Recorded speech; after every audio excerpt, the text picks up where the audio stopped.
I'm very happy to be here this afternoon to talk about a very important subject. I'm sure all of us here who are interested in knowing more about the war on terror, which has started by our own calendar, if you want, in America dramatically on the morning of September the 11th, 2001, and yet has developed in America in terms of homeland security, around the world in terms of American-led international response to terrorism, and specifically its most developed form of jihadism, which I'm going to be talking about this afternoon quickly. But let me start by saying that the actual war on terror, as I described in my books, has started a long time ago.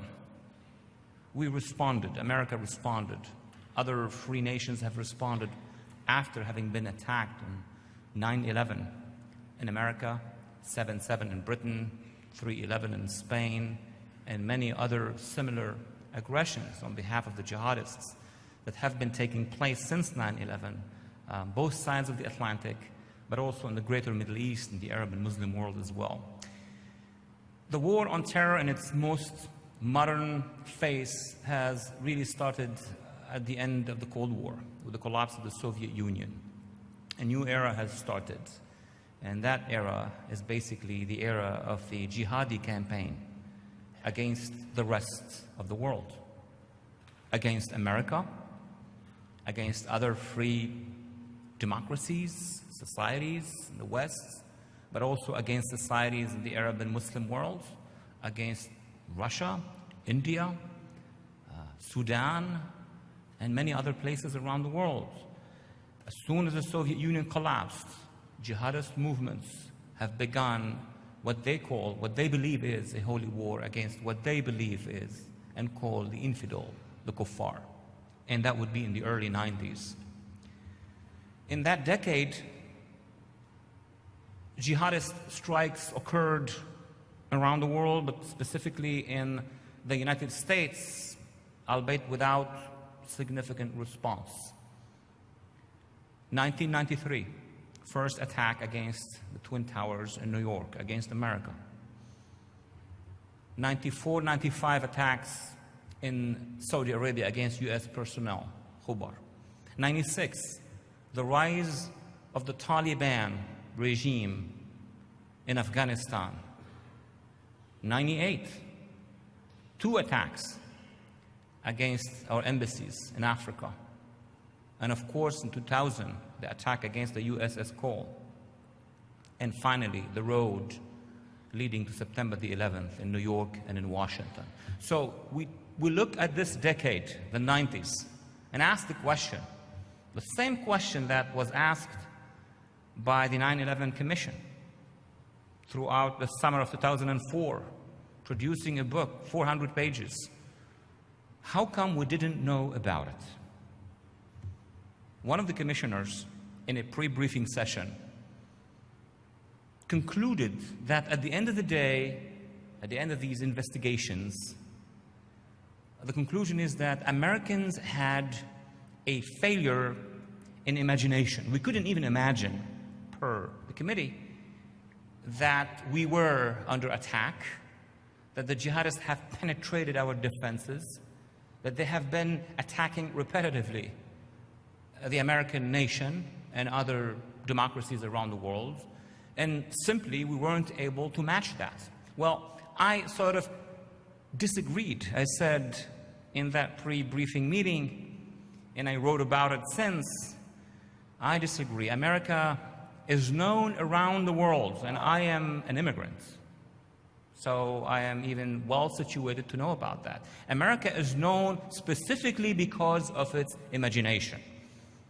Some of it is good, some of it is not that good, but it's known for imagination. A nation that would put a human on the moon, invent the internet, does all that, and also has a huge spiritual legacy, cannot have a failure in imagination. Something else must have occurred for us in America not to see the jihadists coming, not to know that jihadism was on the march, not to basically know what jihad is to start with from our own classrooms, And I am a professor, and I have been a professor for the last 14, 15 years in this country, and even before I came in.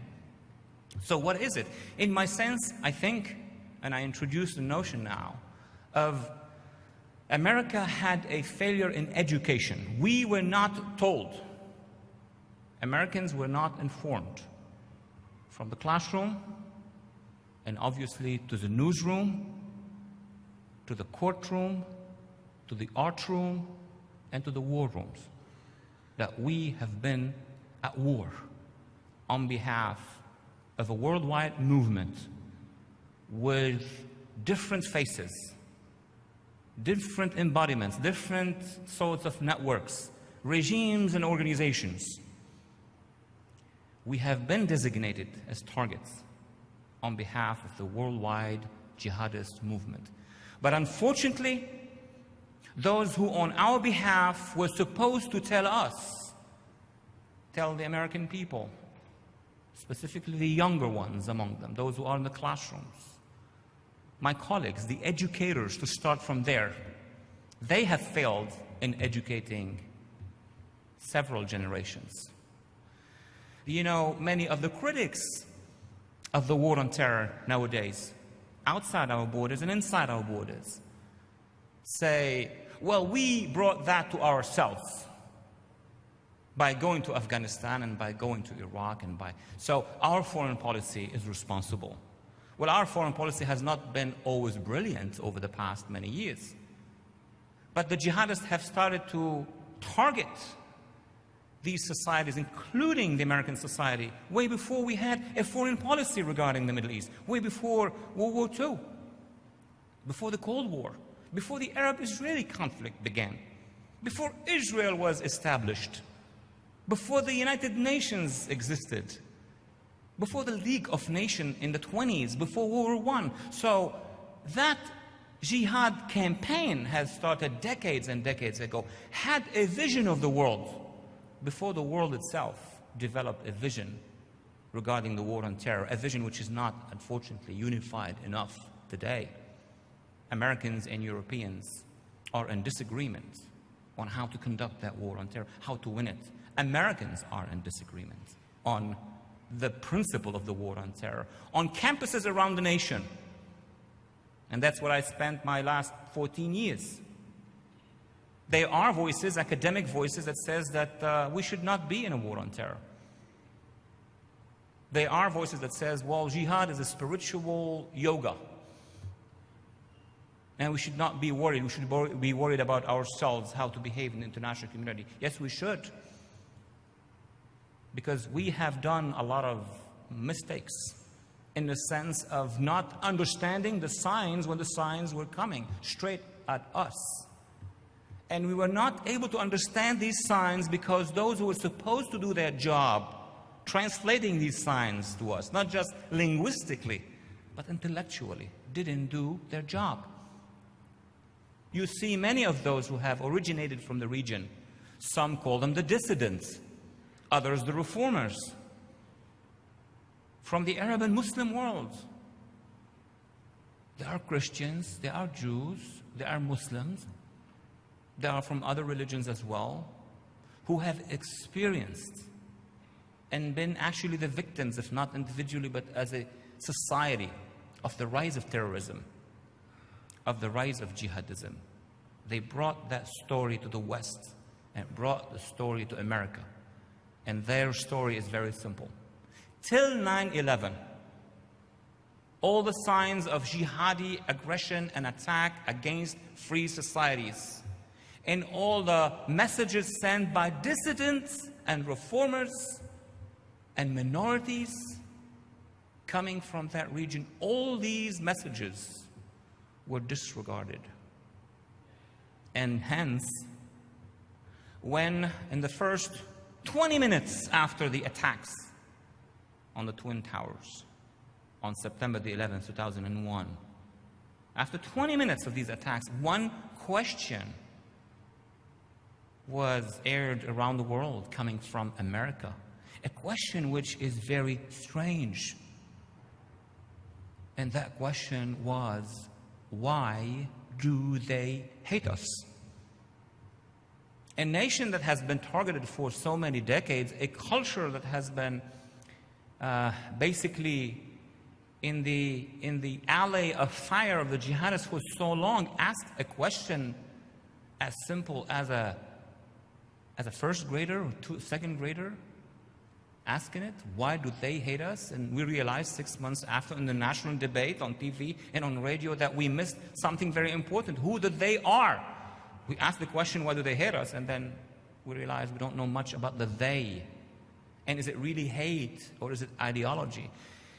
Since 2001, there have been a lot of good work by many good people, both those who came as messengers, academic, intellectual, journalists, dissidents, and also many good citizens of this country who opened their eyes to reality, to history, and did their research. And a lot of good books have been published since.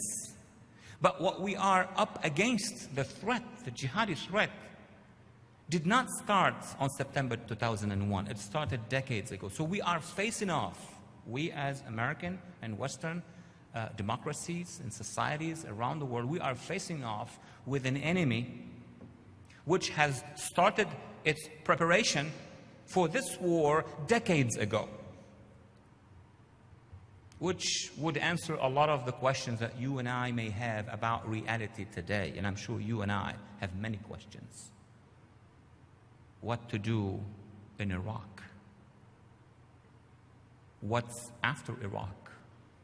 What to do in Afghanistan? Now, all of that is related to what the jihadist wants to do. This is not a unilateral dance of geopolitics. Yes, there is an enemy, and it has a mind, and it has strategies, and it has an ideology. We are not here to decide on the fate of this war alone. Meaning, we decide that tomorrow by June we will withdraw from Iraq, let's suppose. I'm not going to discuss that. Or we will reconfigure our plan in Afghanistan. Or we will change our policies. This is the we. This is always about us. But there is a them that is very important. What would they do in reaction? What is the jihadist plan to start with? And we as citizens, now more than ever, needs to be part of the debate. The debate has been done in our name. Yes, I am, let's say, one of those very many people who talk in public, who appear in the media, who analyze for networks. But what we need to have is a society, a public, which is very well informed. And that is not just a question of right, the right of the public, of the popular classroom, to be informed and educated. It is about national security, about survival. Because many of the issues that we discuss as to here at home, how to deal with the issue of jihadi terrorism, how do we know? You're not gonna count only on the public security and law enforcement. A nation of 300 million and the jihadists have been penetrating and infiltrating this country and Canada and Britain and France, as they did in Egypt and Saudi Arabia and Iraq and elsewhere? No. We need to have a public which is well informed. I wish I had all the time in the world to do a whole course here with you and interact. But let's focus on the essence of what is it that we are facing off with in this war on terror, plainly and directly.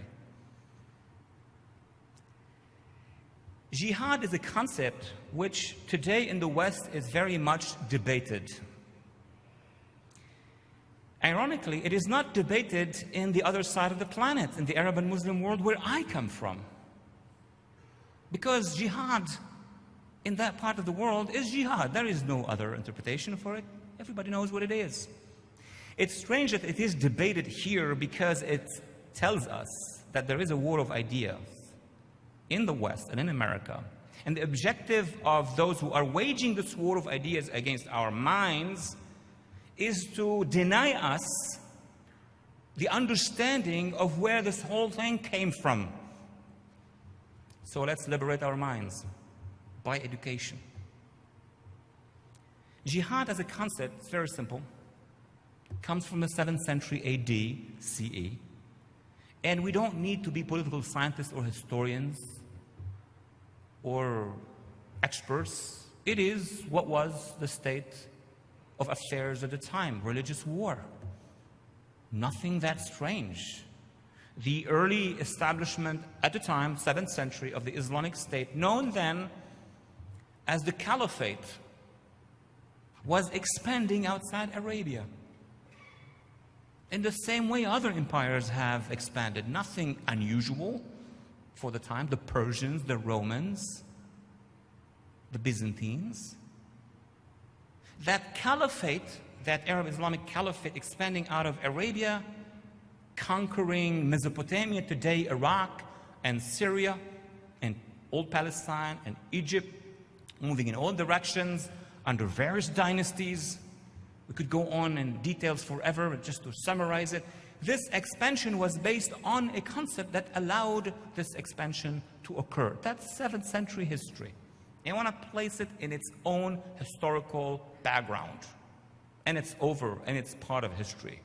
It was based on a concept which was translated in one word, jihad, coming from the Arabic word jihad, effort. But once you put it in a concept of repetitive effort, constant effort becomes linguistically jihad, more than one effort. But that is not the most important thing about it. It's not the translation. It's what is it for? Jihad for something else. Now, in the old days of the early caliphate, it was jihad fi sabilillah, jihad on behalf of Allah, to expand the caliphate. It's not perfectly comparable, but it's somewhat like Stargate, if you are familiar with this. People coming ideologically from the past, from when the religious wars were taking place, and thinking that nothing has happened in between. No international society, no freedom recognized worldwide, no nation states. And they resumed in the 20s, ladies and gentlemen, out of 2 spots in the Middle East. And we're not going to go through the history of the Middle East, just 2 spots. One is today Saudi Arabia, the other is today Egypt. You have the rise of 2 branches of one tree. That tree, I just give you the name, is called Salafism, S-A-L-A-F-I-S-M, Salaf. Now, who are these Salafists? This is something that we should have been acquainted with probably in middle school or high school. But nobody equipped us with this logic. We know about the history of Europe since the Cro-Magnon, since Homo sapiens, and Charlemagne and others. We know about the history of other places in the world, but that specific understanding was not provided for us to understand what those jihadists really want to achieve. The Salafists are saying this, or have been saying this since the 1920s. We are those who are going to go back to the end of the Islamic Empire. That would be the Ottoman Empire. And we are going to resume the struggle to bring back that empire. So it is not about foreign policy, ladies and gentlemen. And it's not about economics. And it's not about domestic politics. It is a serious project to bring back to planet Earth a big mothership that got disintegrated along with the rise of modernity, which was known and named as Caliphate, a worldwide universal Islamic empire. So it's tangibly political. So the Salafists are saying we need to go back and bring the Caliphate. What would that mean? It means they want to bring down 21 Arab governments, the ones we know: Egypt, Libya, Syria, Jordan, Saudi Arabia, Iraq, others. And it means to bring down 52 Muslim states around the world and instead establish a one only empire with all these resources combined. not just economic resources, but also military resources. And what we're going to do with this caliphate? Well, once the caliphate is re-established, we're going to continue with the mission of freeing the other part of humanity, says the Salafists. What would that mean? It means to push, again, for the caliphate, using all its resources, to continue the conquests. It's not secret. It's in the chat rooms. It's in books. And it's in speeches. We did not see that. That's the difference. So, what we can do, what we could have done for many, many years, was to reach out inside the Arab and Muslim world, hook up with the very few but growing numbers of individuals and groups who do not see eye to eye with the jihadists for a variety of reasons, create an alliance with them, have allies inside those countries. We were late in that process. So when we today talk about Iraq and Afghanistan and Sudan, Darfur, or Lebanon, Cedars Revolution, or the rest of these brave movements who wants to meet us halfway, when we look at it from this perspective, the equation is simple. Either we will understand what the threat is all about, protect ourselves in the homeland with better education, and at the same time reach out to these societies and create an alliance with them against the jihadists. And that's what I think we should have been doing, and hopefully are doing in Afghanistan, in Iraq, and in Lebanon, and probably in Sudan. Because if we don't help these societies to remove the threat of the jihadists will crush them as Hitler and Mussolini crushed the Europeans, and will come after us. We need to be smart, and we need to begin by educating ourselves. I would like to thank you very much for giving me this opportunity. Thank you. Thank you.